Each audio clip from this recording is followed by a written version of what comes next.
Welcome back. One more series to go here for Gamers Without Borders as we've got another best of 5 on the way, and the winner goes to Gamers 8. So there's just a small detail of if you win this, you qualify for a tournament that's worth $100,000. It's not that big a deal. It's not that big. We've got to my left-hand side to talk about this one, Loco and ZG. Guys, it's been quite the day of StarCraft so far, and now Elazer goes up against ShoWTimE Loco. It's an exciting time. I want to see one of these guys get to Gamers 8 because it's guaranteed to happen. Yes. Yeah, you've been cheering for Protoss players, if I'm not mistaken, right, James? So maybe because they're a dying breed right here. They're having a hard time. Yeah, I do think ShoWTimE is probably going to be the favorite going into this series. I mean, we already saw him last week as well, facing off against Zero at the time. That turned out to be a pretty close series, actually. I mean, he did a good job. There's a couple of replays, I guess, floating around of him playing against Zerg overall right now. So if Elazer had a look at those, if he's been looking at the games from last week, maybe he should, have a good plan. But overall, ShoWTimE is looking solid. I like this idea in my head that I've got, Loco, of you being like the replay kingpin. You've got them all locked down to get them on YouTube as fast as possible. But literally, add them all. It makes sense. It makes sense. But ZG coming into this one, Elazer versus ShoWTimE. What are you thinking? I'm thinking that ShoWTimE is favored. I think a lot of people are going to be saying this. It's funny. I mean, the replay thing is actually quite correct, right? We have the entirety of last weekend to see how ShoWTimE was playing against two of the literal best Zergs in the world. Yeah. But then what's funny about this weekend is that ShoWTimE keeps playing the players that don't have a lot of history for this year. They seem to have not been playing as much. So Estrella, I pointed out how low his number of PvPs played were compared to ShoWTimE's, and I got to do it again for their ZVP and PvZ, right? Which is that Elazer's played 10 matches in 2023 versus Protoss. And ShoWTimE has played 21, so double at the very least, right? And of course, more recently as well, Elazer just really doesn't sign up for a lot of the open cups. And when he does, he's losing out to players that we wouldn't usually expect him to lose to, such as Fire, who is like I want to cheer for him as an up-and-comer, but Elazer's just not supposed to lose to those up-and-comers. So he is in a lot of trouble going into an entire best of 5 against one of Europe's best Protosses. Yeah, definitely. I mean, Elazer can be a bit tricky, though, from time to time. He's, for a long time, some of the players just said he was a bit crazy with his style and how he was going to approach things. A bit more dice rolly, as it were, here, Loco. But he certainly favors that mid-game pressure, certainly favors those mid-game compositions, and will try and kill you in those mid-games. Yeah, we had those games as well, right? That he played against Special earlier on in this particular tournament. That was a little bit of a spicy series as well, with a proxy hatchery and just some pretty crazy builds overall. So he could certainly bring something like that to this series too. But stylistically, this also feels like a clash to me that feels better for ShoWTimE. I mean, ShoWTimE, he's known as the Mauer. I know we've memed over that or about that for a long time, but he's rock solid. He doesn't really take a lot of damage early on most of the game. So I can imagine that, if ShoWTimE manages to survive the early game, he's probably going to feel really comfortable. All right, well, I got word a while ago that our players were ready. We were all in that interview and talking to Clem and stuff like that. So thank you, guys. It's time to head on to the commentators here for the final best of 5 of the day as Elazer goes up against ShoWTimE. All right, here we go, Roddy. We have another Protoss player ready to try to make it to Gamers 8. I want to see if every single Protoss can qualify, because then they go from being underpowered to overpowered. Am I right?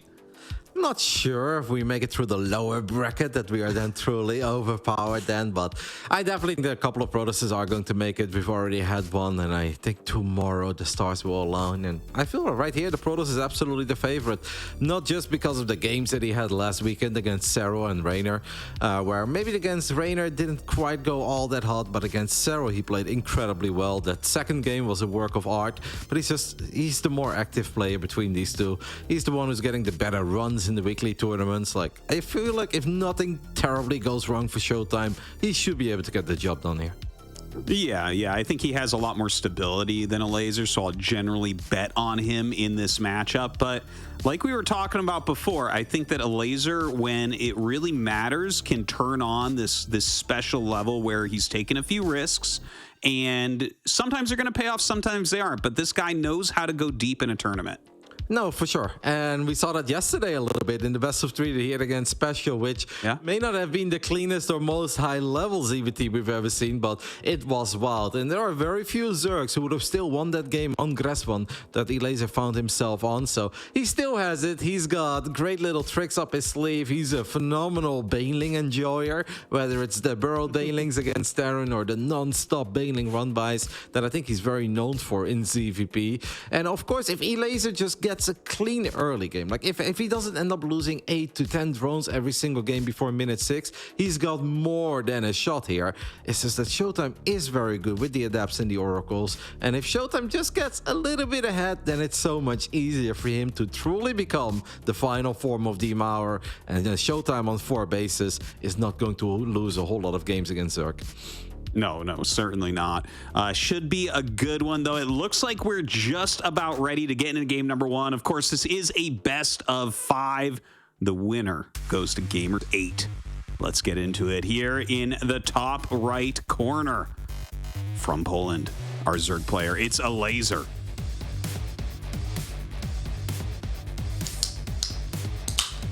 And that, of course, means that in the bottom left side of Ancient, we are looking at the main base of the man who is considered to be by many the favorite for this best of 5. The German Protoss spawning in the blue.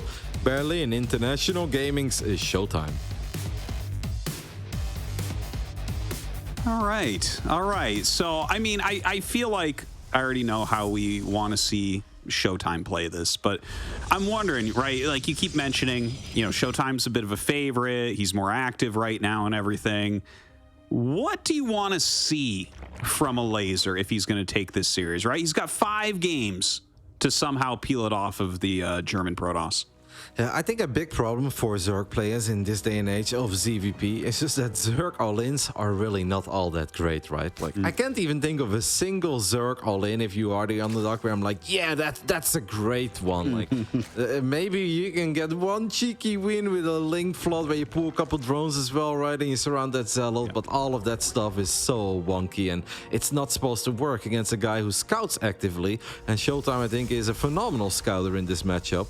So I think for Elazer, it really just comes down to hopefully not cutting too many corners, keep track of the oracles at all costs, and if he just makes it up to 3 bases fully saturated, going up to 4 bases, and then he plays his good old Ling, Roach, Rev, Jabane, he's got a shot, but he needs to make sure that the defense is clean. Like, that's really what it all boils down to on this level. All right. Yeah, no, I can't disagree with you, right? Like the Zerg all-ins at this point do definitely feel a little bit weak. Hoping that he can maybe peel a game like that, though, because here's the thing. If he just does your recipe here of going 3 bases solidly into 4, and he tries that like 5 times in a row, I do feel like ShoWTimE's still favored there. I feel like Elazer needs to sneak a win somewhere. Yeah, I don't know, you're putting me on the spot. Like, I wish there was a good Zerg all-in. I actually think I have a quote of Elazer a while ago that was kind of related to a different matchup, but I liked it, where somebody was talking about like a Nidus all-in against the Terran, and Elazer just responded, but if Nidus was good against Terran, I'd do it every game. And he just like shut it down immediately. He's like, trust me guys, if there is something cheeky, something aggressive that could work and is reliable, I'll be all over it. I don't really believe in those builds. I don't think Elazer believes in it too much either. Yeah. Maybe one game we can go for like roaches of 66 drones and then swarm host and a Nidus, right? And try to maybe create some chaos and get a crazy win like that. I think out of the weird builds, that's probably like one of the best things you can do as a Zerg.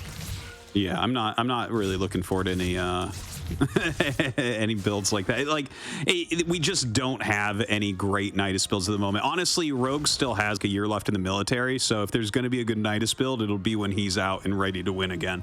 Yeah, he will make sure to ruin another best of 5 or best of 7. We're all really looking forward to. Exactly. But anyways, right now it is one of these Stargate Oracle openers that we see so often from ShoWTimE, trying to get the adepts in there to do a little bit of damage. So far, so good on the defense, though, from Elazer. Yep, Overlord spread is very important. If you just look at the minimap, I like where these Overlords are red. There are 2 queens in position. ShoWTimE still wants to go for it. Gets 2 drones, but obviously takes a decent amount of damage on the Oracle. That's not too shabby for Elazer, as long as there's not follow-up damage right now. Let's make sure we keep track of these adepts, know where Oracle number 2 comes from, and as long as he's in position for that, I think he's going to be fine. So far, so good. 2 workers is acceptable. Yeah, I think you're always kind of expecting for 2 to go down. And with the amount of hull damage you got, I was actually a little surprised he flew over it right there. I feel like he maybe backing out for a moment and then re-diving with the second could have been better. But he has them built up for adepts shading across the map as well. So looks like ShoWTimE wants to hit in 2 locations at once and hopefully can get some damage on one of them. Yeah, a queen and a single sport crawler is not necessarily always enough, but great positioning on that queen made it a bit harder for these oracles to really dive into that mineral line. And Elazer also cranked out a couple of extra links, so these 4 adepts, without resonating glaives of course, are not going to get a whole lot done. One thing that's a bit interesting, by the way, is what is ShoWTimE going to do as a follow-up? Will it be Forge Twilight, and apparently that's what it is, or was he gonna go for that Forge Robo, which is something that he displayed a lot last weekend? And I was a bit surprised by that, right? Because most of the time it is into Twilight Council, it is into Blink Stalkers, but last weekend it was all about the quick Robo after the Oracles. Well, I like that he's switching it up a little bit, right? Elazer's a smart guy. No doubt he took a look at those matches and is at least mentally prepared for what ShoWTimE did. So I like this shift. I'm sure you're right. It's going to be a Blink build from ShoWTimE. We'll see how aggressively he expands with that. But I got to say, so far defensively, Elazer has really been on top of it, man. Like, look at this. The Adepts haven't done much. The Oracles haven't done much. And Oracle blows up. I mean, ShoWTimE's not getting the damage he was looking for. Nope, this is exactly what we wanted to see from Elazer, and this is what we need to see as well to make sure that this is a fun and competitive best of 5. ShoWTimE, by the way, goes a charge first, not Blink, so he might actually test the waters a little bit. In the old days, we'd be like, whoa, he's gonna go for an all-in, but pros players actually kind of just like this to get a couple of Zealots out early on, maybe snipe a few Queens, force out a few more units, but this does not necessarily mean that ShoWTimE wants to get ultra-aggressive here. This could just be considered to be a more passive yet aggressive build, which I know is kind of counterproductive, but you can do a little bit of poking with the Zealots and then obviously still have a strong fighting army at home. Well, honestly, like if you are going to open up +1 charge lots right away like this, if your opponent is a little bit late on the roaches, a little bit light on the roaches, heavier on lings, which isn't that common from Elazer, like you might be able to get some very solid trades with that as well. We do have the first few roaches coming out though, and it seems like they are in time. And very nice surround there. Puts a lot of damage down on those Zealots. So I don't think we're really going to see much damage from the Zealot Archon. Nope, that was unfortunate for ShoWTimE because it's 10 seconds before +1 finishes up, and if +1 is done, the Zealots will probably just take that fight, right? And sure, you might lose a few Zealots, but you're gonna kill every single Zergling in the process. But without +1, it's obviously the difference, right? 3 hits feels like a century, 2 shotting Zerglings feels amazing. So another little victory for Elazer, who also managed to get a cancel on that Nexus. It's just been a very clean game. It gives me vibes of old school Elazer, where he's really feeling it in CVP. So far, so good. I don't think there is anything for him to be upset about 8 minutes into game 1. No, I'm loving it so far. He has the Baneling speed on the way. Roach speed and +1 melee are both going to be finishing just as ShoWTimE gets here. Now, he has some Zealots going into this 4th base while he pushes with his main army up into the morphing 5th. That is done now. Queens and Roaches coming out to block. I love the Oracles coming in to help out, but a few too many units here, and Elazer pushes him back cleanly on both sides. Yep, perfect positioning once more by Elazer, who's really all over it. We see a couple of units being split off towards the bottom side of Ancient. I was wondering if those were just links, but apparently there's some roaches in the mix too. 84 army supply against a 37. That honestly looks mighty fine for a Zerg. Elazer is sitting on a few resources though, as he needs Overlords. Not something we say very often, Elazer needing Overlords, but if he would be able to spend this money, then we could have been looking at a 60 or 70 army supply lead, and then even for ShoWTimE, it's going to be very hard to properly defend that. Yeah, he's coming down right now, trying to do a little bit of a push. Don't forget, a lot of those units are injured, so he's going to pull back for a moment while he waits to reinforce. We have charge lots coming in and being warped into the main base. Some great placement on that Queen, actually really screwing up the AI, and here we go. That was a great purification Nova, though, to kick off this defensive fight. There was one more Nova flying forward. Has to settle for Ravages. Here come the Banelings. With or without +2, they are going to be pretty good against probes. Sure, a few drones are falling, but ShoWTimE is losing a lot of these big power units. Goes for a warping, which means that he believes that he can keep this Nexus alive. But I honestly have my doubts. The Queens are doing their thing in the defensive, or in the main base, rather, of Elazer. War Prism died. The final Novas are fantastic, but if the Lynx can get the Nexus, this is still 100% a W for Elazer, and he will get the Nexus. That is a huge kill right there. And the fact that he also screwed up the AI of the Zealots in his main base, GG, a very quick game with an Elazer victory. Dude, we saw in that picture-in-picture, the Queen standing down in that little choke between the two hatcheries. Basically, all the Zealots were trying to attack like one Queen. Yep. And they were just useless. If those things had been loose, if those things had been wild in the Lasers main, a ton of damage would have been dealt. Yep, and obviously still dropping transfuse as well, right, on these screens. It's not like Elazer just clicked them somewhere and didn't look at them anymore. Nope, he was all over it. He was decisive. The Banelings got the initial damage done on probes and the Nexus at the same time. And sure, 2 Novas got pretty decent connections, but especially that final Nova, at that point, I think the damage was already dealt. That was a really good game from Elazer. That's exactly what we need to see. Yeah. Clean early game, up to 4 bases, into Ling, Roach, Ravager, Bane, and then he can truly make some magic work. And now I really wonder, will ShoWTimE still go for Twilight into charge in game 2, or is he gonna go back to that Robo follow-up after the Oracles? Because we do assume ShoWTimE plays Oracles, because he pretty much always plays Oracles. Honestly, I wouldn't be sad if he went into the Blink style, right? Like, we've seen a lot of that in the last year or so. But yeah, you were very right on your call of what you wanted to see from Elazer, because he did exactly that. It was actually really surprising how little the Oracles and Adepts did. Like, that's about as much as you can shut them down at the pro level, you know? Yeah. Like, maybe people just fly them into Queens lower, but here it's like when they only get 2 kills, I'm like, yeah, that's the minimum. Like, you're always going to get that. Yep, and here we can take a look at these Zealots that you mentioned that we could see in the picture-in-picture in the bottom right side.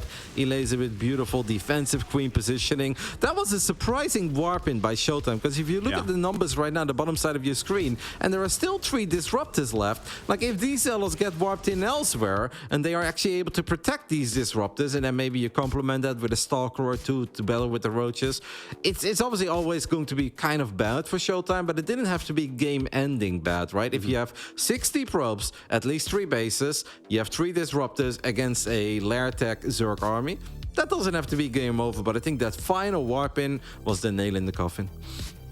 Yeah, that was a rough one, though. I'm really impressed with Elazer. I think he absolutely nailed that attack as well. ShoWTimE just not having enough to hold on. We're going to have to see, as we get into game number 2, how he tries to adapt to go up against this strong Zerg player.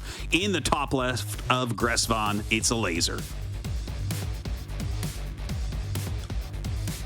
And the man who impressed so many of us with amazing PvZ last weekend against Serral now finds himself down 0-1 in this qualifying best of 5, and nobody wants to drop to that lower bracket. Representing Berlin International Gaming, this is D Maur, ShoWTimE.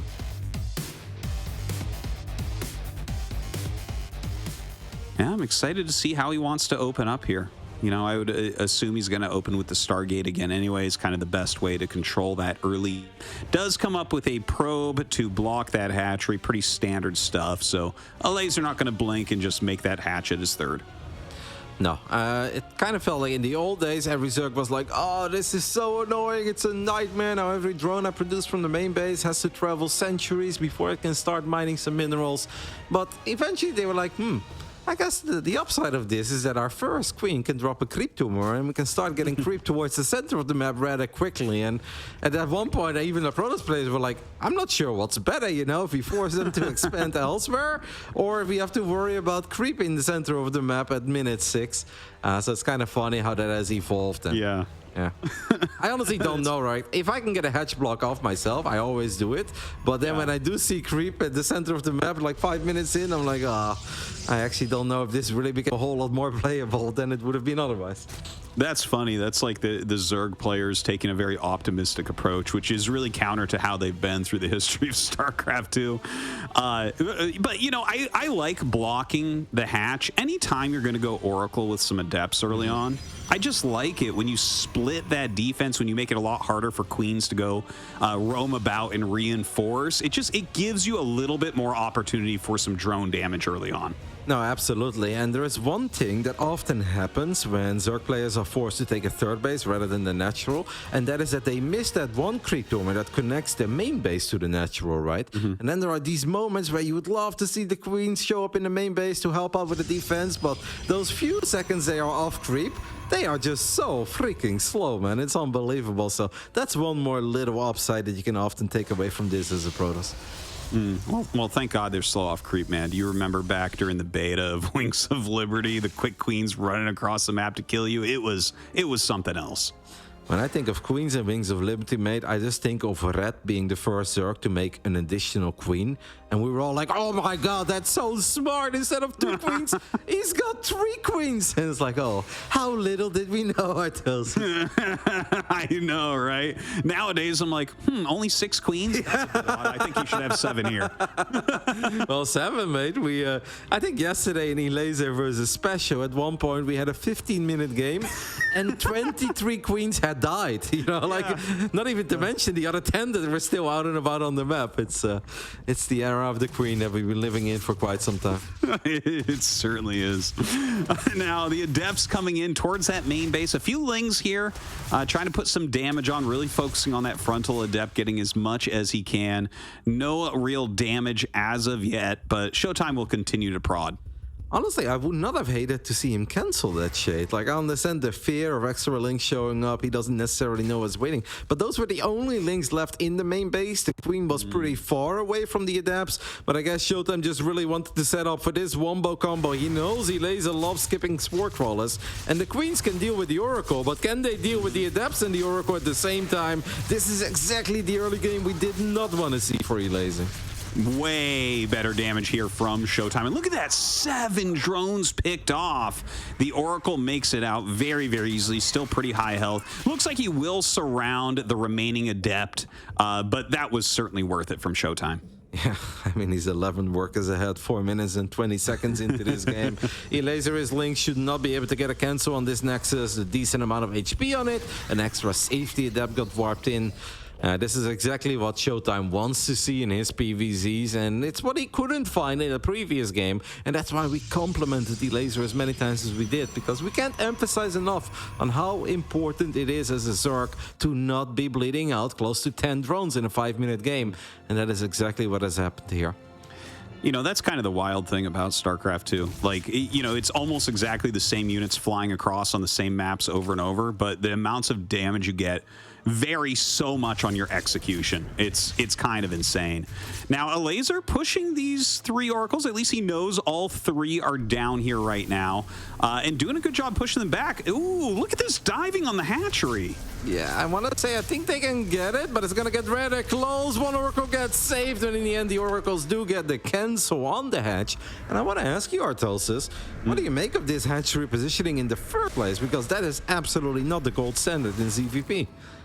Yeah, it's kind of interesting that he goes down there immediately. Maybe it has to do with what you were talking about before, creep tumor-wise, and starting off at your third base. But it feels awfully far away for defensive purposes, you know? Like, if ShoWTimE wants to hit down there, but also he can harass the main, how do you get your units across that in time to actually have the right stuff in the right place? I'm asking myself the same thing, amigo. Like, Zerg units on creep are pretty fast, but going from the top left to Gresvan to the 6 o'clock position or 7, yeah, that's gonna take a little while. And it just does not feel that this game is shaping up in anywhere near the same way as it did in the previous game. But hey, let's see if Elazer can crank out a few extra drones. Did manage to kill 1 Oracle apparently, so that is obviously something to feel a bit better. And we did see, by the way, because there was so much action talking about and so much harassment, ShoWTimE did go for the Robo before the Twilight Consort again this time around. So he goes back to what made him look fantastic last weekend. Yeah, going for that more powerful play army-wise here. Definitely going to have a bit more flexibility with his attack. We have a Disruptor being started here immediately after the support bay is done. And now with that Twilight finishing up and +1 almost done as well. He's actually going to go into charge with this. Yeah, that's maybe a bit odd to me, but I guess maybe he feels that he cannot afford everything at the same time, and Charge is a bit cheaper than Blink. We've got a tiny move out, but obviously even tiny move outs are scary. If the Zerg has done nothing but building a couple of basic links without any real upgrades, no Banelings and no Roaches yet, I don't know if this army will ever have enough DPS to get the hatchery kill with this many queens around to be able to transfuse. I don't think so, but at least ShoWTimE already got 5 drones, and his hatchery is starting to drop rather low. I'd love to see the queens transfuse it at this point. Oh my god. Oh my god. He really gets close to getting it. The transfuses do end up saving it. Really great force fields in there as well, saving the Immortal at first, then walling him the second time. So a very strong... the thing is, that wasn't even a real attack. That was like a pressure attack. And he still did a lot with it. Definitely was bait from Elazer though, right? He could have dropped Transfuse a whole lot earlier, and then ShoWTimE probably would have recalled out earlier. But now Elazer is like, hey, you should definitely try to get this hatchery, and it ended up costing ShoWTimE the Immortal. We've got a Dropper-Lord on the way as well. I'm not totally sure where that Dropper-Lord is or what it's all about, because, okay, it's just for links, and that's going to be a slow Overlord drop, because I don't think we have Overlord speed. No, I don't believe we do. Kind of a cute move. You don't normally see a Zergling drop at this stage of the game. In fact, I want to say I haven't seen many Zergling drops at all recently against Protoss, so I like the mix in there. That should be a bit surprising, especially if he hits another location at the same time. Yeah, because often if you get attacked, then you immediately warp in a couple of units at the front, and if you can't warp in any units in your main base, these 8 links with +1 melee could absolutely nibble their way through the mineral lane rather quickly. Some Banelings are morphing as well. Can we take a quick look at the main base if Banelings are morphing there too? No Banelings here, but 21 Banelings are morphing elsewhere. Elazer is going to send it with his 82 drones. Oh, there's a cannon in the main mineral line. That's very unfortunate for Elazer. Oh man, the natural as well. He's looking for a spot, but there isn't one right now. Now here come those Banelings. Throws a couple force fields down. The Archons getting to the front. The Banelings really not going to find any purchase there, and Elazer turns around immediately. That Nova was picture perfect. That was easily 10 plus Banelings going down. So the link drop doesn't get anything done. The first wave of Banelings doesn't get anything done. And Elazer is not showing us any signs of willing to transition. ShoWTimE will also dodge those corrosive balls. I mean, make no mistake, Elazer is on the clock, right? If we're not dropping an infestation pit, we're not going up to Hive, we're not heading into Lurkers or Broodlords, we need to find a whole lot of damage right here, right now. Because if ShoWTimE can max out on that Robo Bait tech and Archons, there's not a whole lot this army of Elazer can do. Yeah, it's really hard because the Oracles are just watching. They're like, okay, are you going after my 4th or my 3rd? And he's able to reposition so quickly. Look at this. The Baneling's going to roll in their tag, so he sees everything. And, I mean, they get in there. They deal a little bit of damage. But the Archon's doing such a good job soaking, backed up by 4 Disruptors. You can't push this anymore. Can we take a look at the unit's lost resource tab at this point? As we can see that Elazer has now already lost 3.1k resources more in a 10-minute game. But ShoWTimE, other than that tiny move out with the sentries and the 1 Immortal, has never even tried to attack Elazer. And so far our Polish Zerg is just doubling down on the current comp that he has. The only light at the end of the tunnel is obviously that +2 melee, right? That's about to finish up. That's going to allow Banelings to one-shot workers. But it's hard, man, because ShoWTimE is incredibly well set up defensively. Yeah, between the buildings, the Oracles checking everything, defensive Disruptor Archon, it's really hard. He is going to roll in here once again. And, okay, I mean, getting like a little bit of damage. He is going to kill off a few probes here as well. But this still isn't the damage he's looking for. The Archon count is growing, and there's still 4 Disruptors. Yeah, no, that wasn't bad. It honestly did a tiny bit more than I thought it was going to do in the first place. But Elazer needs more. As long as he's not dropping an infestation pit, Elazer needs more.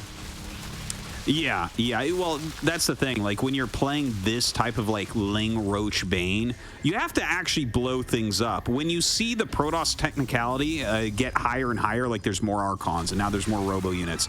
And, you know, eventually we'll get into Psystorm as well. But as that continues to grow and you stay on the same comp, it's going to get worse for you. Maybe occasionally you'll get in and do a little bit of damage, but I really do like the army right now that ShoWTimE has. Yeah, ShoWTimE's got a great army. Elazer is starting to... Whoa, what was that? What was that? A Nova from downtown that we missed, maybe? Well, I guess it was. It must have been. I mean, like, you don't grab like half of your banelings and blow them up on creep. Wow, that's kind of insane. Another good Nova there as well. The banelings just being very inefficient against ShoWTimE right now. Yep, the Archons are a little bit exposed there, so maybe if there was ever a moment for Roaches to shine, that could have been the moment. Disruptor's tiny bit exposed as well, but Elazer's supply is just plummeting. He's got a couple of links showing up, but these links are running into 10 plus Archons. Eventually the Banelings will be freed up from the stasis trap, but there are Zealots having a big old Protoss party in the main base of Elazer. The lair goes down, and it really does feel, despite the big mineral bank, that this game is all but over. GG gets called. ShoWTimE will tie things up, and he honestly just looked very impressive here in game 2. Yeah, he definitely got a lot more damage in that early game. Erased a lot of the drones in the main base. I think that was just such a smart idea to come in with both Adept and Oracle. Elazer trying to skirt the defense a little bit, right? Like, he just didn't have quite enough to stabilize against harassment like that. Nope, and it really came down to that early game. The first two Adepts, they already felt kind of good, right? Grabbing a couple of links, forcing the drones to be pulled for a split second. And I thought maybe we can leave these Adepts in the main base, but ShoWTimE did not want to do that because he believed there'd be a whole lot more potential if the Adepts would sync up with the Oracle at the same time. And that is absolutely what happened. I did think this was kind of cute, right? Elazer kind of setting the bait, and he's like, hey, you should absolutely stick around for as long as you possibly can because you can kill this hatchery. And finally the Queens got to work, but the early game just wasn't quite pretty enough, and ShoWTimE did a great job at keeping these Oracles alive. You said it, Dan. If the Oracles are alive, flying around, dropping revelation after revelation, how can Elazer ever catch ShoWTimE out of position? No, you can't. That's the whole thing. And the travel distance for ShoWTimE between his third and fourth is so much less than for Elazer to switch where he's attacking. So there was really no opportunity for him to catch ShoWTimE out of position, having the constant revelations, the Oracle sitting in the perfect space. And obviously if your army like disappears, then he's hyper vigilant about the other sides of his base. So that was a tough one for Elazer. I think that ShoWTimE handled it like perfectly. A little bit unfortunate as well for Elazer that there were a couple of cannons, as my camera is just deciding to add up. I'm not sure what this is all about, Dan, but I believe we are pretty much good to go and hop into game 3 anyway. But it was unfortunate that there was a random cannon in the main base in the natural too. Yeah. Like, I almost thought those were anti-Muda cannons, but hey, yeah, against the link drop, it's pretty good as well. Yeah, I think that wasn't why he made those. So maybe a little bit lucky there for ShoWTimE. Has to be frustrating for this guy in the bottom right. Losing that last game, it's Elazer. And that obviously means that in the top left side of Dragon Skills, we are looking at the main base of our German Protoss representing Berlin International Gaming. This is ShoWTimE.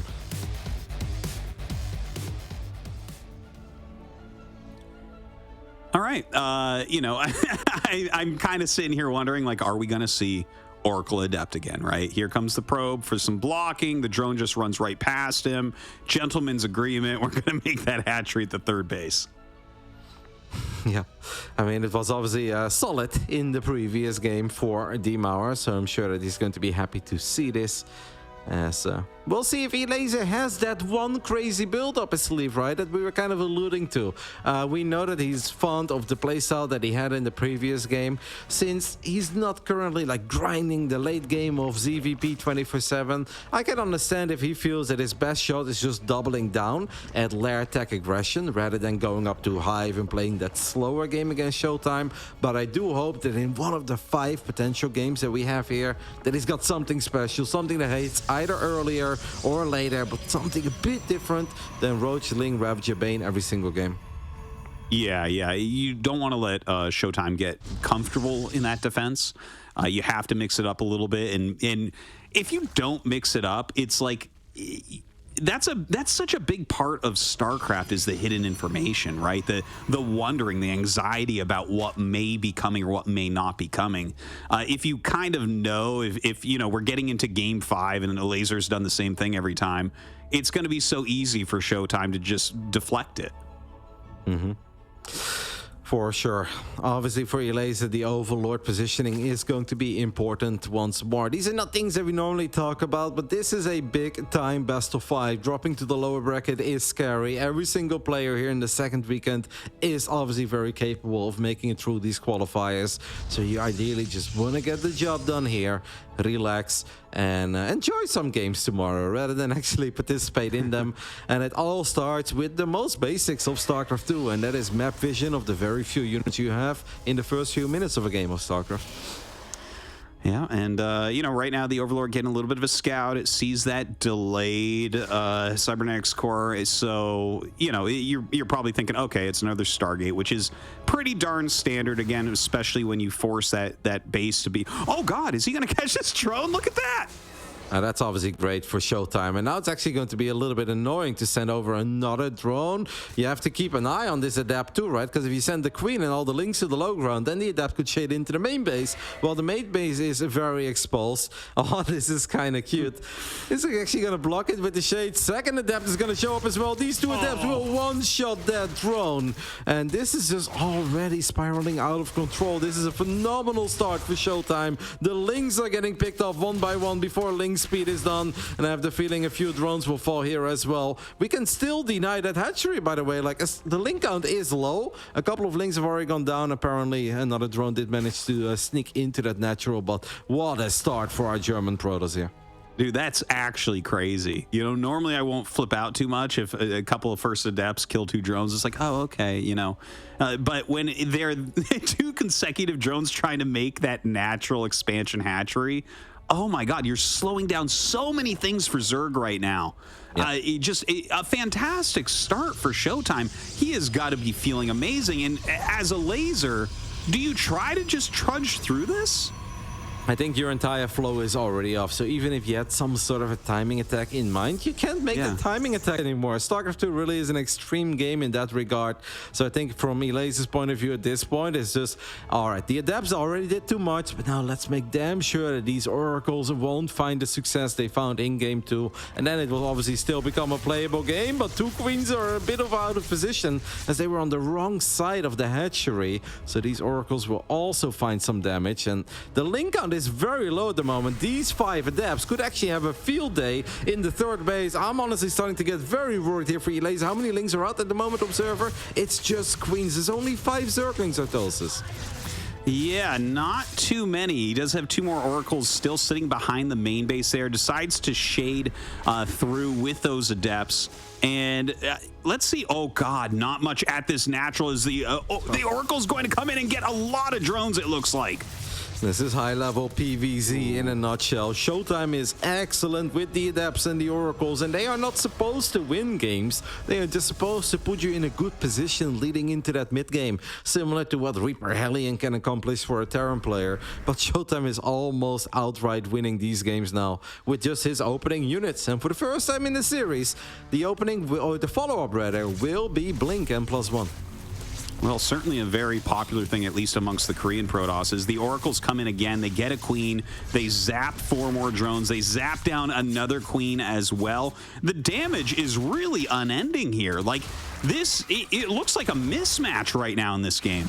Yep, ShoWTimE is feeling it. He has really leveled up after that first game. Everything the man is touching at the moment turns into gold. And after 6 minutes, Elazer just had enough of it. He is going to wave the white flag. ShoWTimE takes a very convincing, dominating 2-1 lead. And Elazer is in all sorts of trouble.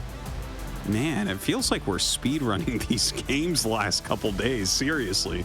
There have been some very, very fast ones, and this one chief amongst them.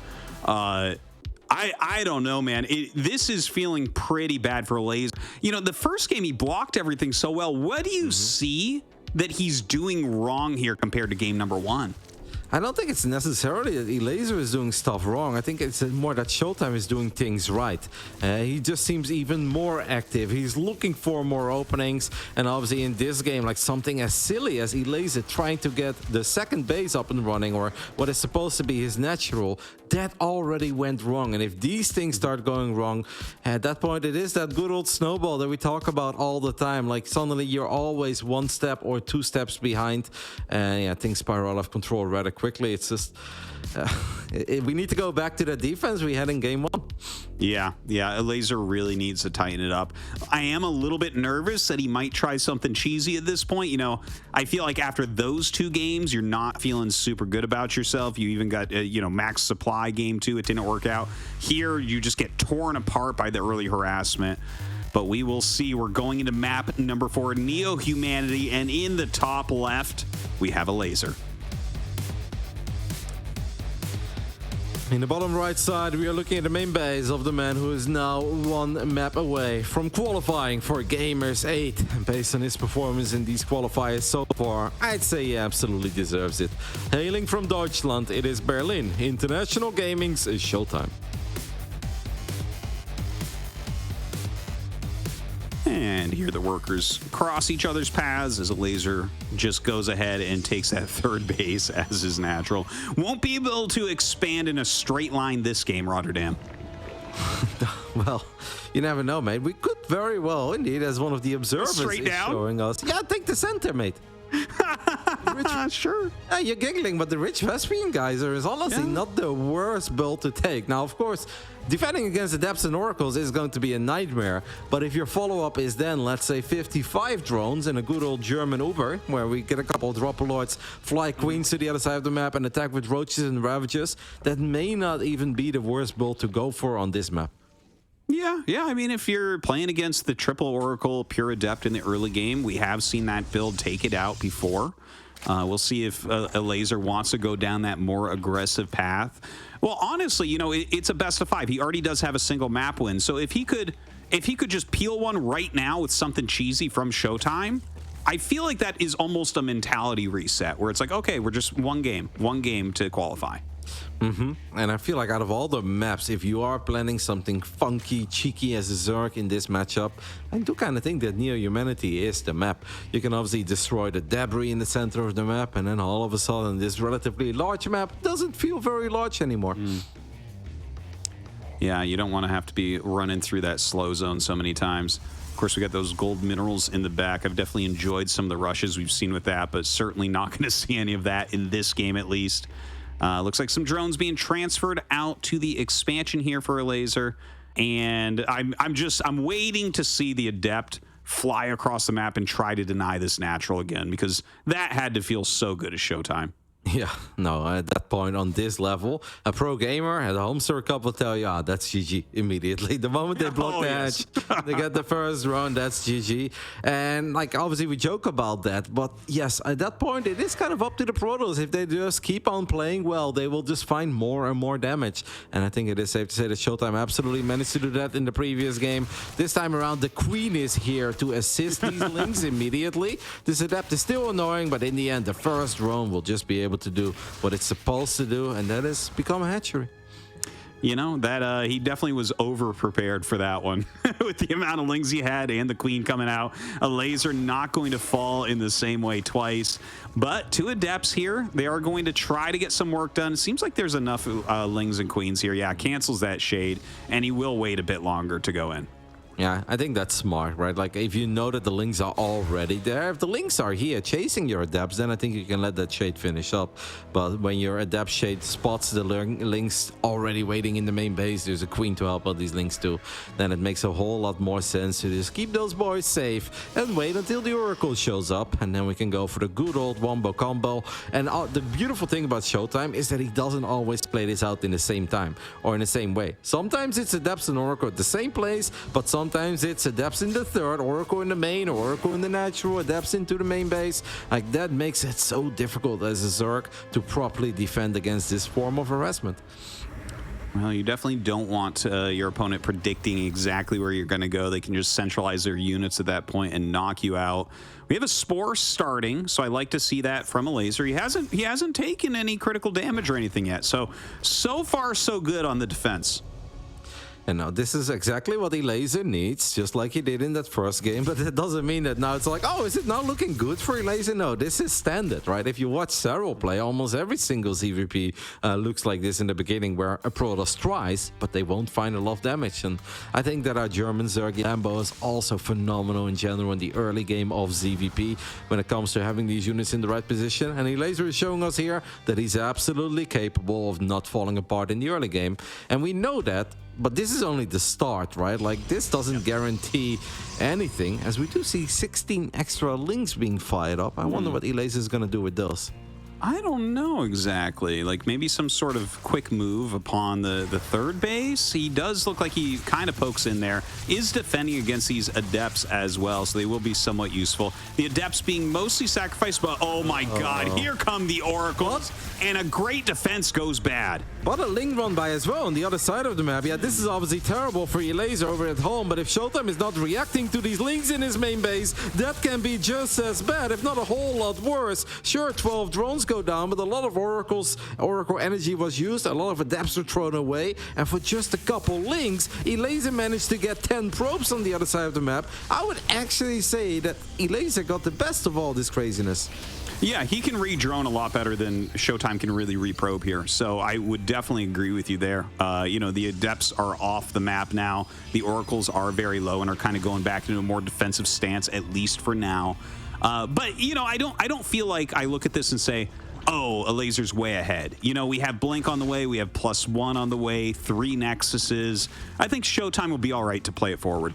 Absolutely, but if that link run by does not happen and there is a unit in on hold position, then we would look at this and be like, Elazer's kind of dead unless he pulls off a miracle. So yeah, it was incredibly important for Elazer that he did get something done on the other side of the map, since the defense obviously was not quite what it was supposed to be. But hey, obviously, maybe if those links are at home, then there is less chaos that happens in the first place. As ShoWTimE moves out with the Stalker Oracle combo a little bit before Blink is done, and he gets a very important cancel on that center hatchery.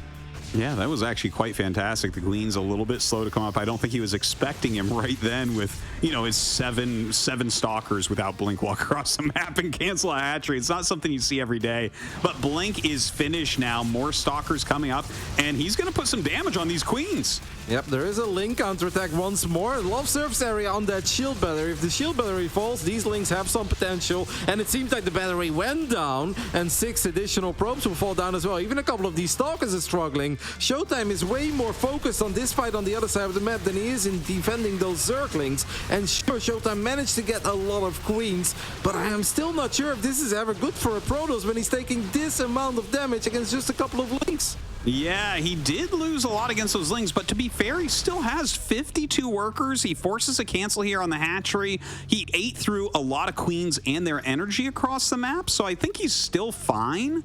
But certainly Elazer has made magic happen with his lings this game so far. I think this would be awesome for ShoWTimE if Elazer didn't have a different fourth base, right? If that was the fourth base he's trying to get up in the center of the map, then I'd be like, whoa, yeah, okay, this is now very bad for the Zerg. But since Elazer does have this base up and running at the 9 o'clock position, I'm not sure if I loved it for ShoWTimE, but if he just makes sure that he doesn't take any follow-up damage from the next link counterattack or run by, then obviously he's still fine, because yes, he is heading towards a slightly stronger army than Elazer is heading to in this phase in the game. Well, right now, adding in this second robotics as well as the support bay here for ShoWTimE. Definitely going to get up into those robo units, kind of getting ready for everything. I think he's just about to take his fourth. Yeah, takes it right in the center there. So that's going to give him kind of a forward position to keep this pressure on with. They're expanding in the same neighborhood, but the links show up at a pretty picture perfect moment. +1 is done, but the Oracles and Stalkers were close enough to keep this Nexus alive. Good reaction there by ShoWTimE, who obviously has lost a lot of probes, right? For a ShoWTimE PvZ, I think in this 9-minute game, he's lost over 20 workers. That's not standard at all for ShoWTimE. Yeah, 26 probes have fallen, but he has done a great job in making sure that he's always replacing them as quickly as possible. Yeah, he's definitely been on top of that. Like, his economy is so smooth. Look at that, 70 workers right now as his fourth base is about halfway done. Double Colossus being warped in. And look at this. We're getting into roaches. We're getting into the baneling speed. So Elazer going into that same composition, but this time it's not going to be Archon Disruptor. It's going to be Stalker Colossus he's fighting against. Yeah, if the Colossus have thermal lens, they're obviously going to be fantastic against the Lings and Banes. Without it, they're not terrible, but you definitely notice it, and you need to be a whole lot more careful. ShoWTimE is knocking down these cooling towers in the center of the map. Makes it a bit more of a choky area, makes it slightly harder for Elazer to get sexy surrounds. You kind of feel, though, right, that the moment baneling speed is done, Elazer is going to have to send it, maybe even goals before. I don't hate it, because the more high-tech robo units are out, the harder it's going to be for the Polyzerg to break ShoWTimE here. That is very, very true. I would like to see ShoWTimE mix in just like, I want to see like 3 sentries, man, because the one thing that you definitely can see when it's Stalker Colossus, if he makes a ton of Banes, which he's doing right now, the Colossi stand on top of the Stalkers. I don't know if you knew that, Roddy, but you can get a lot of damage with Banelings here. I've noticed that a couple times at Toasters. I'm very good at putting my army all in one big ball. As Elazer is setting up a nice round. Look at the timings, by the way. +2 melee done, baneling speed done, and here we go. Oh, that Nova, by the way, blew up so many banelings, and the second Nova connects with a whole bunch of roaches and ravagers. If these Novas were not as big as they were, ShoWTimE would have been in all sorts of trouble. And even with these Novas, he's down in supply, but obviously it looks a lot better than it otherwise would have. If those Novas hadn't hit, I think he's actually dead here.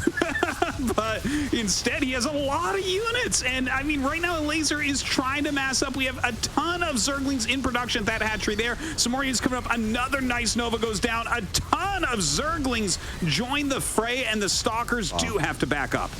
Great job there by Elazer, cranking out all these units. Indeed, otherwise that would have been a terrifying counterattack. And that's the funny thing about them expanding in the same neighborhood, as Elazer now feels that ShoWTimE is going to defend for a while. So he's going to try to push out 14 additional workers. That's going to bring him up to 87 drones, while he also has a rich Vespian geyser. And that basically means that Elazer from this point on will just morph wave after wave of an insane amount of banelings and just try to batter down that Protoss wall.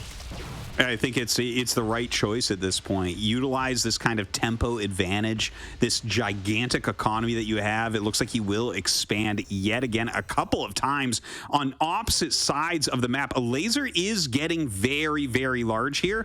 And honestly, ShoWTimE's army, I'm not a fan yet. Like, he's going in the right direction, but I don't feel like he has enough to really go anywhere and deny anything. I don't think so, but he also doesn't really need to if Elazer never drops the infestation pit and never gets the hive, right? Then ShoWTimE is just gonna sit there and get more and more robo units from that double robo, wait for +3, and get a whole bunch of cannons and batteries. Like, ShoWTimE doesn't need to do anything if Elazer never goes hive. Yeah, that is certainly true. At that point, Elazer is a broken robot, and I mean that could occur. we've seen it before from Zerg players. They get the banelings chugging out, and they never really go for that hive tech. But Elazer right now is set up very well. He's getting so many bases. His economy is fantastic. And I think he's going to start attacking in. We'll see if ShoWTimE can actually hold this in a clean way. Well, the Novas have been pretty picture perfect throughout this series. The first few are not bad. There is a stasis trap there, by the way, that's also functioning as a force field, making it hard for these +2 banelings to connect with the workers. And in the end, only 9 probes go down, and that's honestly fantastic. The battery overcharge was phenomenal, and this wasn't just a hold for ShoWTimE. This was a very convincing victory. Okay, the stasis trap. And it was fantastic, Artelis. Trust me, it was really good for a while until it kind of backfired. And Elazer does get that economic damage he was looking for, but the armies are still close in size. It was good, but Elazer needs to keep on doing this if he does not want to go up to hive. Yeah, for sure. You need to continually like trade out and make sure that their army doesn't get too complex here. You can see definitely trading at a deficit right now. Would love to see him get some drones down on those side bases. You don't want just plain placeholder hatcheries here, because those are going to be the easiest ones for ShoWTimE to kill later anyways.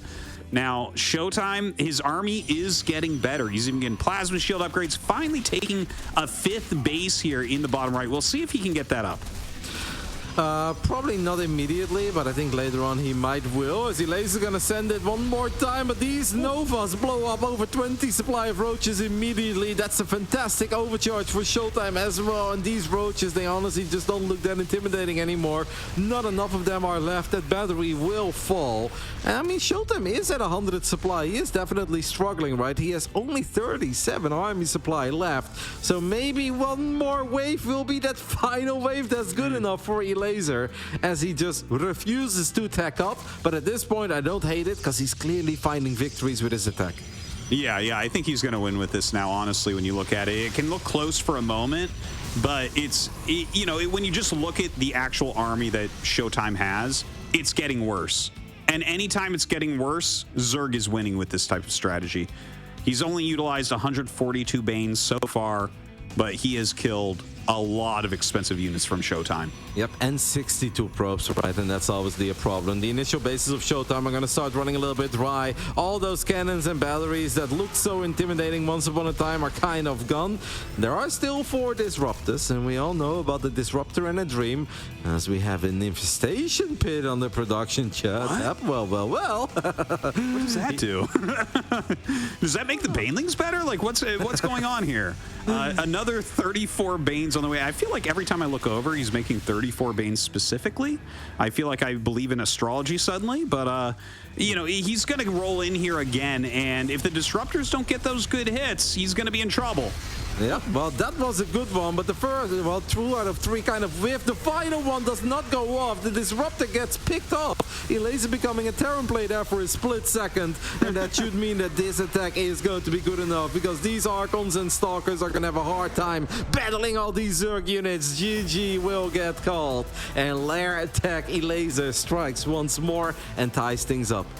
Wow, that was really well done from Elazer, because the opening game, like, we were starting to talk about how it was looking like game 1. It was some very good defense, but then he did start to take a bit of damage. It felt like that it was kind of in between damage-wise, and he kind of just came right back. His Baneling-based attacks were very, very strong, and ShoWTimE just barely not able to hold on to his key units. Now, it felt a couple times that ShoWTimE was doing almost everything right, with all the cannons, all the batteries, and we've got the double robot production up and running, but right when he needed it the most, maybe the Nova hits were not big enough at a certain point, and we can't forget about that tiny Ling run by the way, that happened at this very moment, because if that Ling run by did not take place, Elazer honestly would have probably been forced to tap out like minute 8 or so. Yeah, the Zergling counterattacks, I actually forgot about those because the game went so crazy later on, but he had at least a couple very good counterattacks. Also, a shout out to those Oracles, man. He had those 3 Oracles alive for the majority of the game. Like, they got so much value for him.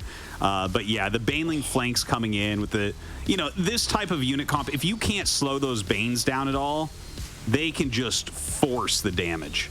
Those Novas, by the way, were so good. They blew up thousands of resources, but Elazer made that great call at a certain moment to not stick at 70-something workers, but go up to 87. And I love that he reinforced with a lot of links here, right? Because just roaches would have honestly had a very tough time against the Stalkers and Disruptors. But links with +2 melee on creep, they are just fantastic against Stalkers.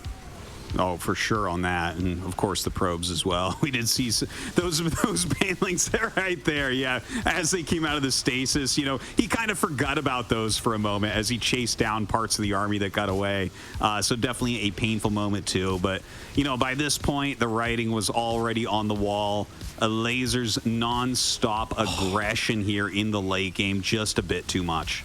I really wonder what would have happened, though, if that Nova would have gone off and would have taken down 15 Banelings and a bunch of Lings, but the Roaches and Ravages, combined with a little bit of DPS from Lings and Banelings, were able to gun down one of those Disruptors and made sure that Nova did not go off.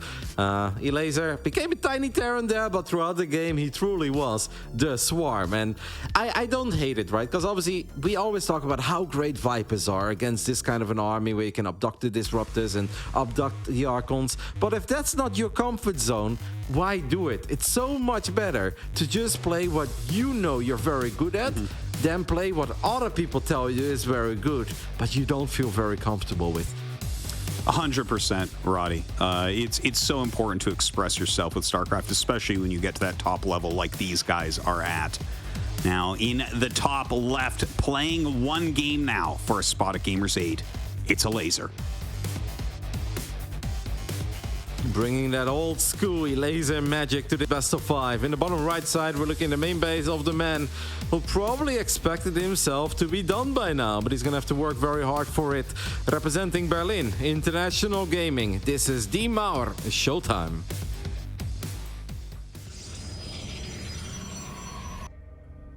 You know, it's an important thing, right? Because there's all sorts of different schools of thought on StarCraft, Roddy, but what you said is completely true, to be honest. There's stronger and weaker ways to play StarCraft without a doubt, but at the end of the day, you have to play the way that you are comfortable, and you have to bring your own stuff as a pro. If you don't have any of your own stuff, you can't make it to the top. You can't be a copy of someone else and become the best. Nope, and I think it really comes down to like maybe the amount that Elazer has played over the last 6 months and the amount of times that he's gone late game, right? And if you don't go late game very often, and the few times you do, you're just not really in your element anymore.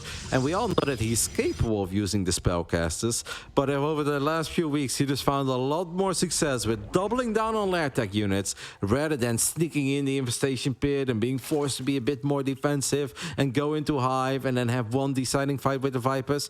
Yeah, then why would you play like that, right? Just double down on what you're still very good at, and that is just setting up beautiful surrounds, beautiful engagements, and truly becoming one with the swarm.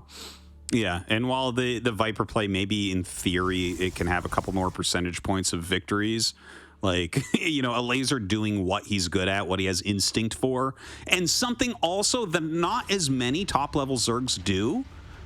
You know, that I think that's like an underrated thing as well. It's like, well, who are you going to practice against really that plays like Elazer at this level? It's not, the list is short. Yeah, no, because the pros will just tell you, if you ask a Zerg, like, hey man, can you just stay on lair tech and make only Ling, Ravager, Roach, Bane? They'll be like, why? That's stupid. Like, like you're just going to turn it all. But I don't know about anyone else, you know? So I believe we have a bit of a lag spike. For a split second, I was like, is it me? But it's just the referee, Artie McTilson. So I think we're going to be fine. But it's always referee A, too. It's always him. I don't know what's with this guy. What if he's the only referee, though? Oh, that's a problem. One of them's going to drops. All right, looks like we're ready to get back in. Yeah. So Babylon as a deciding game 5. ShoWTimE will once more open things up with Adepts and Oracles, and will obviously just make sure that he keeps these units alive, right? Because we've talked a lot about how important it is for Elazer to have clean defense. We cannot stress enough on how important it is for ShoWTimE not to lose any of these Oracles. And especially in game 5, I think in general Protoss players tend to play a little more cautious with their Oracles. Yeah. Well, the Oracles win so many games. Like, just the value you gain out of Oracles, and some of it is not just like, oh, I killed this many drones or I stopped this many Lings from killing my Nexus, although they do both of those, but the scouting intel, the defensive stance they can force your opponent into, I mean, it's really one of the most valuable units. And we saw it, like, ShoWTimE lost last game, but damn, did his Oracles do a good job. Yep, this is a lovely early game so far by Elazer, right? Does not lose any drones and actually managed to catch one of these first adepts. Of course, in return, lost a few Zerglings, but those are trades that Zerg players are willing to make any day of the week. Losing Lings, completely fine if you get something in return. Losing drones, yeah, that's just not okay. I love the forward positioning from Elazer, as one of the queens was attacking the other queen temporarily. Now, it's important he keeps track of these adepts as well. Whoa, the timing on those Lings hatching. Man. So no big damage here from ShoWTimE. So that's like a good start for Elazer, at least this far. I don't want to like overstep myself on that because, you know, last game we did see him a little bit later start to get some stuff put together. A couple of Adepts going home to make sure that he can defend that third Nexus. And yeah, let's see if these Oracles can get in and finally get the damage ShoWTimE's been looking for. Well, I love the positioning of that queen, but now the queen is moving back, and that could allow the oracles to maybe get in range a bit quicker, but with triple queen and a sport, there really is nothing to be done here. The oracles could take a sneaky way into the natural and goes for the juke instead, still goes for the main base. ShoWTimE now needs to be careful though, because there are queens everywhere, and he is going to play it very safe. Gets 3 drones, the adepts are moving out, and Elazer, by the way, taking the bottom left side as base number 4 here on Babylon. This really is not the standard, but he's clearly doing it for a reason. As ShoWTimE lets this Adept Shade finish up Artelsis, a bit surprised by it, but here come the Oracles. Yeah, well, he jumps in with the Oracles, yeah, and he gets 1 queen. It looks like the second one should end up falling here as well, and in fact, maybe some drones on top of that. Gets a couple. But, okay, here you go. He draws all the queens out with that very vicious attack. Gets a few more drones.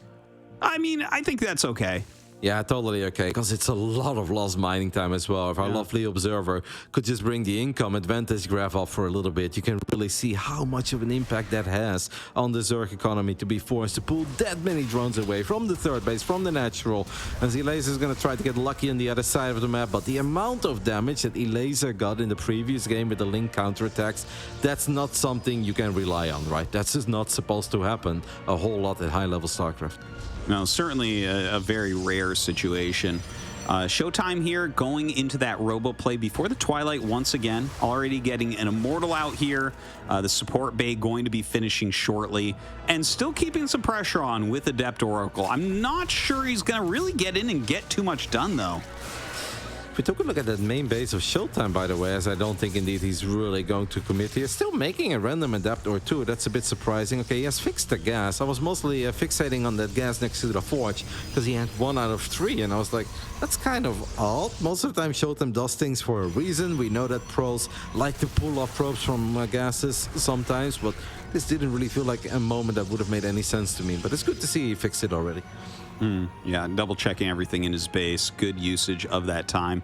Now, I am kind of amazed that Elazer keeps expanding like straight lines across the map. It's like not that common. You know, normally you have more of a quadrant of bases that are a bit easier to get to, especially against the amount of adepts and oracles that we're seeing here from ShoWTimE. And it feels like he's trying to punish this, but he's not getting in as much as I thought he would against this base layout. No, not quite, but if you look at the work account that ShoWTimE is working with, he's probably totally fine, right? Like, if you tell any Protoss, like, hey, you're gonna be a 4-base Protoss against a 4-base Zerg, you guys are even in workers, and you've got a Dark Shrine on the way, and your robotics facility is up, your Robo Bay is done, and you've got +1, and you're dead even in supply, every single Protoss on the planet will sign for that immediately, right? They'll be like, oh yeah, that sounds fantastic.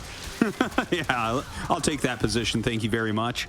He has his disruptors coming out. Baneling speed has been started. +1 melee is done.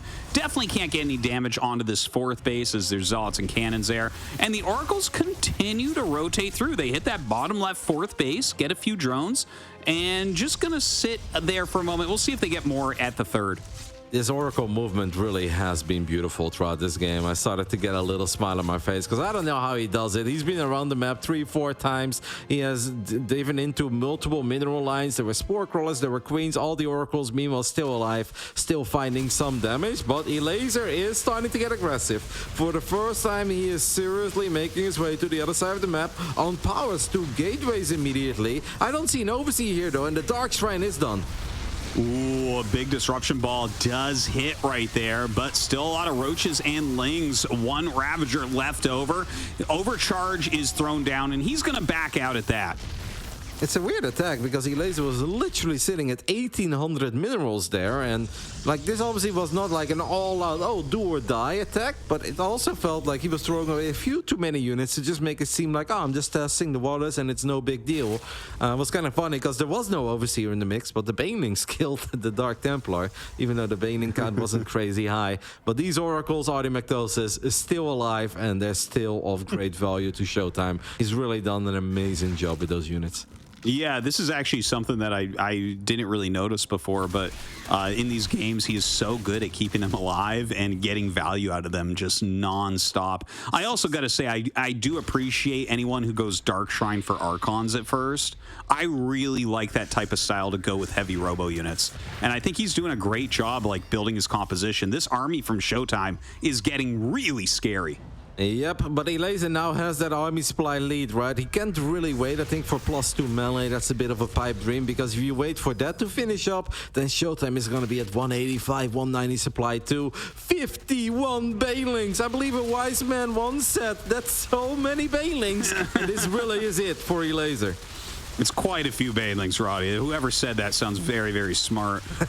This is going to be tough. Let's see what his disruptors can actually do. My God, look at that cloud of Banelings coming in right now. Throws out the disruption ball and actually gets quite a few of them. Yeah, that's a whole lot. And look at that overcharge, by the way. That's going to put in overtime here, as Archons are pretty much the best unit other than a mothership to have next to a battery overcharge. And if it wasn't for that overcharge, those Archons would have melted a whole lot quicker. I don't think that Elazer got anything really done there, right? Like, sure, you got a couple nice units, but he was hoping that a few of these Banelings would blow up the mineral line. That has not happened. We are obviously not transitioning, so we're just going to do it all over again. But I kind of feel like it's only going to get more and more difficult for Elazer. You're definitely right about that. Like, the amount of Archons I see being made right now, this is going to become an impossible task eventually.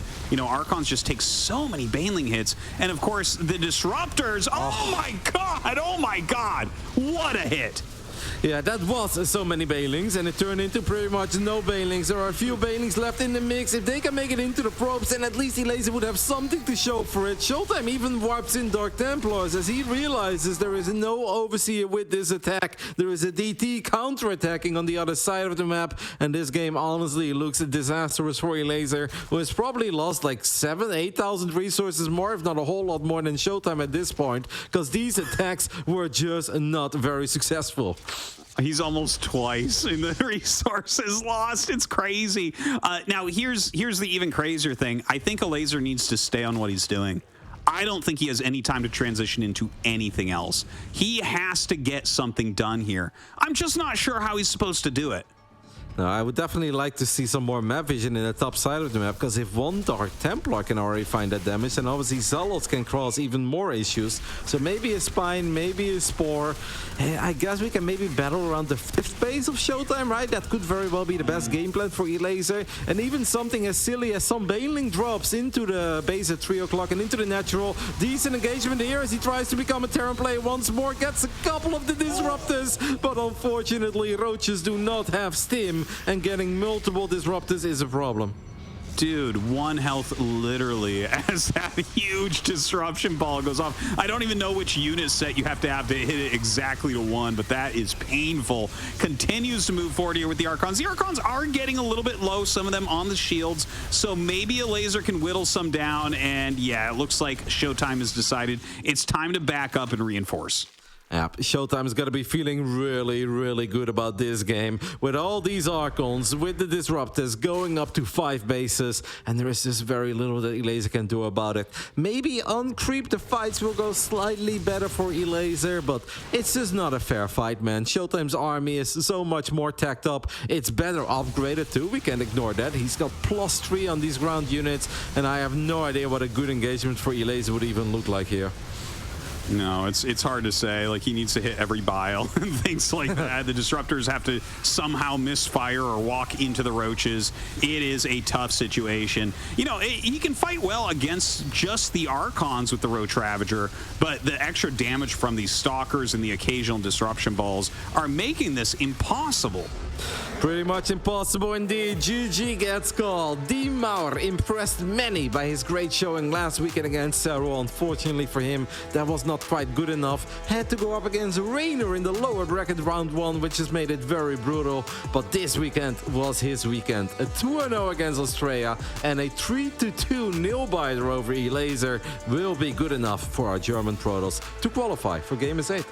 And that's actually really great to see. We need a few more Protoss players in there, and he is going to be one of them to really help round out the racial selection here for Gamers 8. So a big congratulations to ShoWTimE. A very nice series, though. Like, Elazer is impressing me somewhat in this tournament when I hear about how little he's really playing compared to some of the other pros.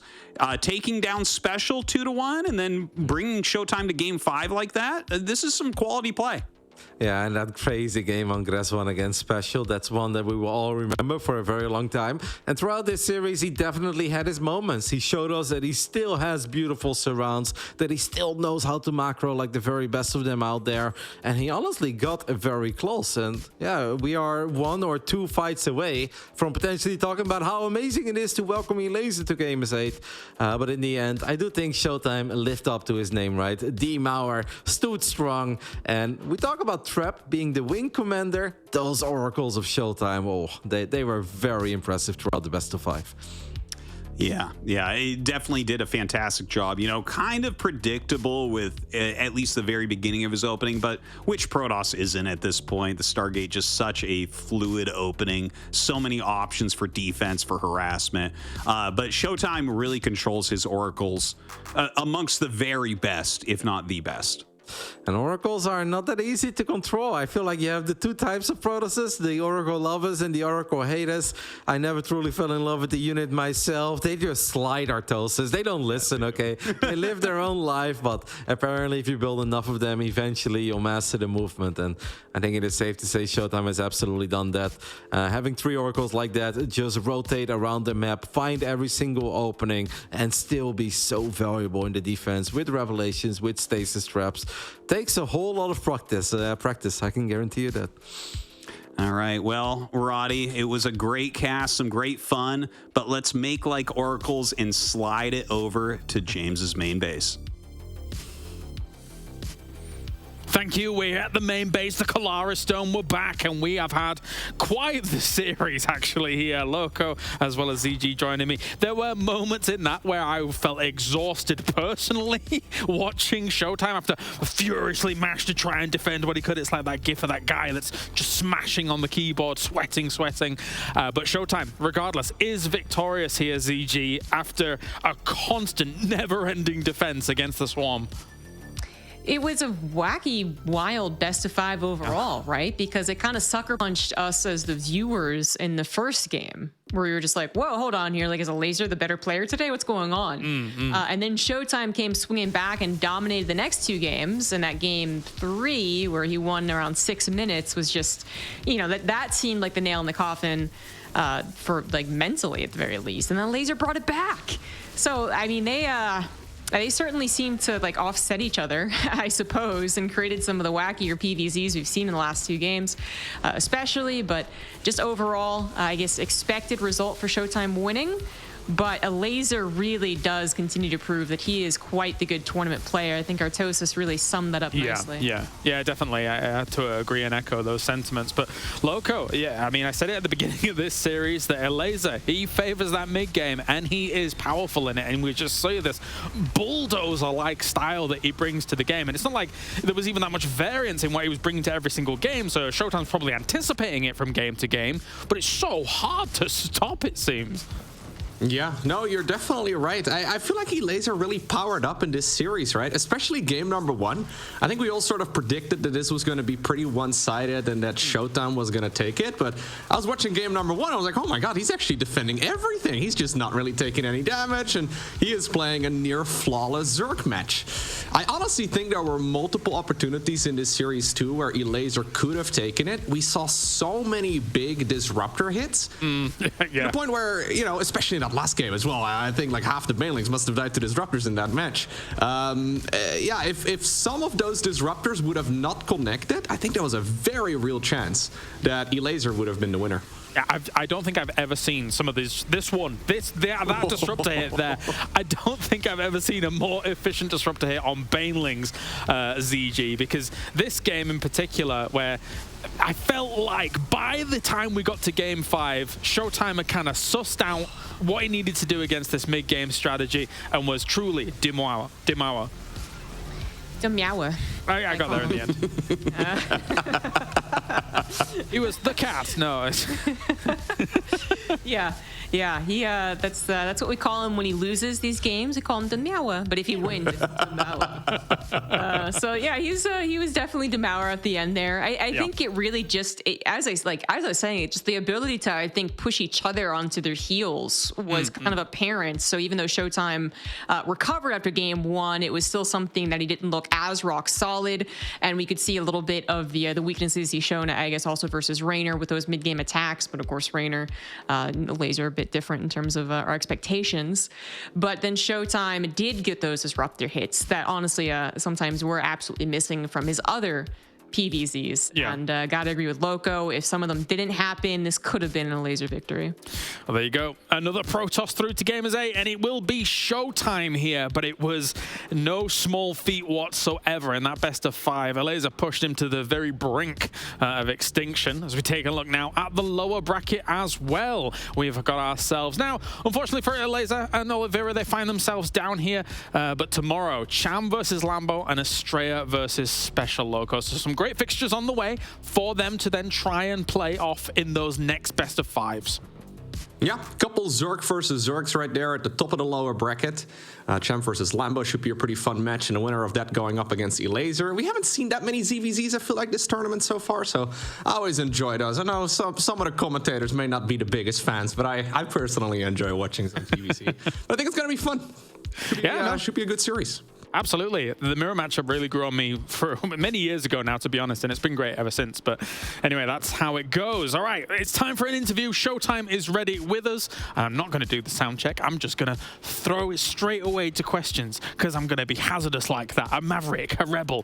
Hello, ShoWTimE. Congratulations here for winning, and congratulations for qualifying to Gamers 8. I guess my first question is a bit more of a memey one, I suppose. Does it feel therapeutic to hit that many banelings with a disruptor shot as a Protoss? That was ridiculous.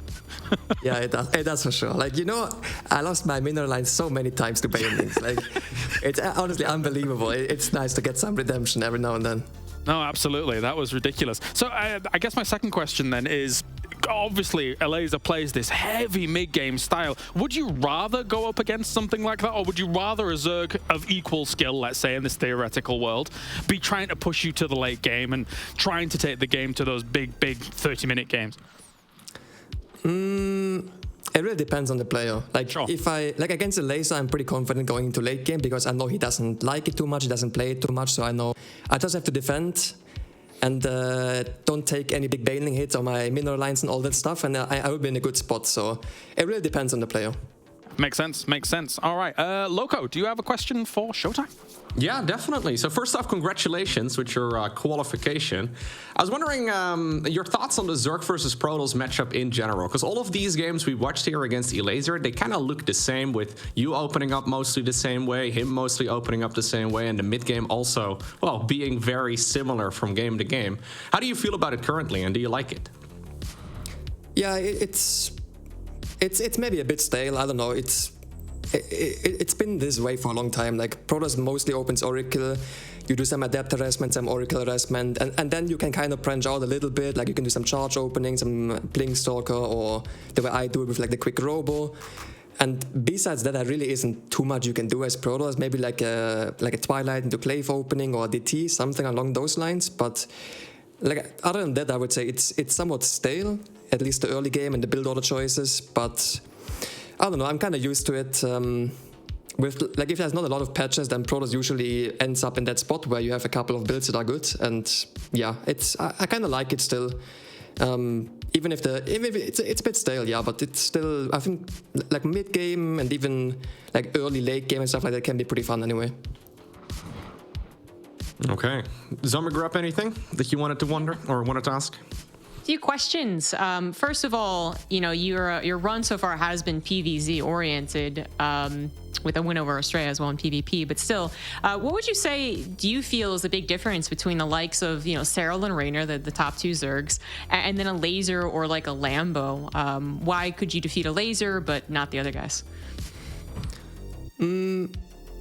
Like Raynor and Serral are like very different players in PvZ because Serral pretty much for like the past 5 years or so, he's usually trying to defend and go into late game, and then he rarely loses. So if I play against him, I don't want to play late game and try to end it, which is not exactly what I'm usually good at, because I like to play late game as well. But if I play someone who I never beat in late game, I don't want that.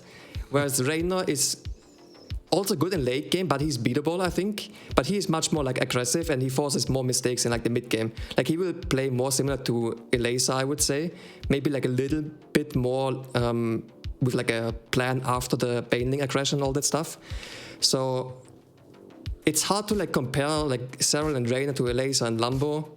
I think like Lambo and Elazer are maybe both more like similar to Elazer maybe, or to Reina, sorry, in the sense that they like to do timings and more mid-game stuff and not take it to late game necessarily. But I don't know, it's just, I think like Cyril and Reina are just a bit better at everything. It's hard to like pinpoint something concrete. It's really just, like for Elazer, for example, it's just he loses a lot of drones to oracles and adepts sometimes. But then I don't know how he does it, but all of a sudden he has like so much stuff in the mid game, and then I'm like, what the hell? Like I killed like Crazy. 20 drones, and all of a sudden there's so much stuff. So I don't know. It's hard to really pinpoint anything. Yeah. I think just like generally better is not, exactly false, right? I don't think you're struggling too much to find the answer. I think that is the answer. But then kind of with that in mind, the actual best of 5 that you played against Elazer, the amount of damage that you were dealing with the early game wildly varied across this best of 5. So whereas Cyril and Raynor seem to be locked up nice and tight in the early game, Elazer went from being super locked up in game number 1 to having game 3, or was it 4, where he lost at 6 minutes because of all the harassment. So were you surprised by that variance? And certainly were you surprised by that first game where he really came out swinging? Like in the first game, I wasn't playing as well, I would say. I just lost all my adepts because I stepped on creep with only one oracle to support them, and then from there on it was kind of a struggle because I also lost my 4th base, or I had to cancel it. And I don't know, I know Elazer is very susceptible to harassment, like oracles and adepts specifically, so I pretty much knew I was gonna get a lot of drones if I play well. But in the first game I just didn't play too well. I lost my adepts and I lost an oracle, and I had a massive supply pool, so I couldn't make my disruptor, and I just died to the timing. So I feel like it was, I mean, like he played it well, but I feel like it was more me messing up than him defending super well or anything. Gotcha. And my last question, I'm giving you some tough questions that you have to kind of be careful about. I'm going to do another one again. You managed to avoid PvT this entire run for the last 2 weekends. You got kind of close to almost having to face one Terran, I want to say. Yeah, I guess maybe special or something like that. But you didn't have to. Do you consider that a blessing? Are you personally worried about that matchup? Because it's kind of been a discussion point for us for these 2 weekends. I've never been too thrilled about PvT. Like, it's always my weakest matchup, I think, at least like win rate wise. So, like, I think the Terrans, like maybe not Oliveira and Clem, but like Special, for example, I feel like I would have been comfortable against. He would have done some crazy stuff probably, but I'm usually doing well against Special in recent years, I would say. So I don't know. Like, PvT is fine to me. It's also more player dependent. Like if I play Clem or Hyomrin, I know I have to play really, really well to win. But I don't feel like PvT has become like super hard for me. Okay. All right. I'll congrats again on the victory, and thanks for answering all my tough questions. Awesome. Well, any last words, shout outs, ShoWTimE, before we let you go? Not really. Just shout out to my team, Big, for supporting me. Shout out to my Discord chat. Always fun to read the discussions there and people cheering me on. And yeah, just thank you, and very happy to advance to the main event. Awesome. Thank you very much, and congratulations for qualifying to Gamers 8, and thanks for a great series. Thank you. Bye-bye. Bye-bye. All right, that was ShoWTimE. Looking cool. Great interview, actually, to be honest, as well. Really gives some quality answers here from the good old ShoWTimE being able to advance on. And that is the second Protoss loco we've got locked in. Baboosh. Yeah. Classic, of course, looking pretty good as well earlier today already, right? So, I mean, you were a little concerned of it the first couple days of this tournament, but we got there in the end, right? And we may very well get another one. We'll see. No, absolutely. Yeah, we've got a lot of opportunity on the line here. ZG, your highlight for the day, what was it? Oh, shoot. No, Panic! You got to think back of the last 9 hours. What did we do again? What did we cast? what happened? Well, I was also dealing with some like disconnect issues, to be honest. Oh, damn, I'm sorry. On my feet the entire time. No, I thought the best of 5 we just saw was actually surprisingly fun, especially the game on NeoHumanity. It was, you know, it wasn't exactly pretty, but it was very fun. And then what did I cast with Loco today? We casted the Cure versus Hero series. I think that's the one you're trying to think of. I'm sorry I asked, guys. I'm sorry. Exactly what it was.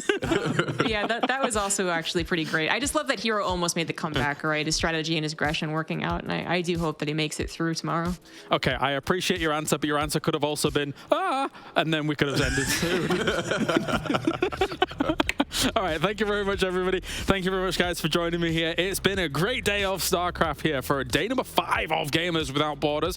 Tomorrow we're back, same time, same place. We're going to qualify 4 more players going through to Gamers 8. I'm too excited. It's getting late here, but I'm too excited. I need to get rid of some of this energy. We'll see you tomorrow for more Gamers Without Borders. See you soon.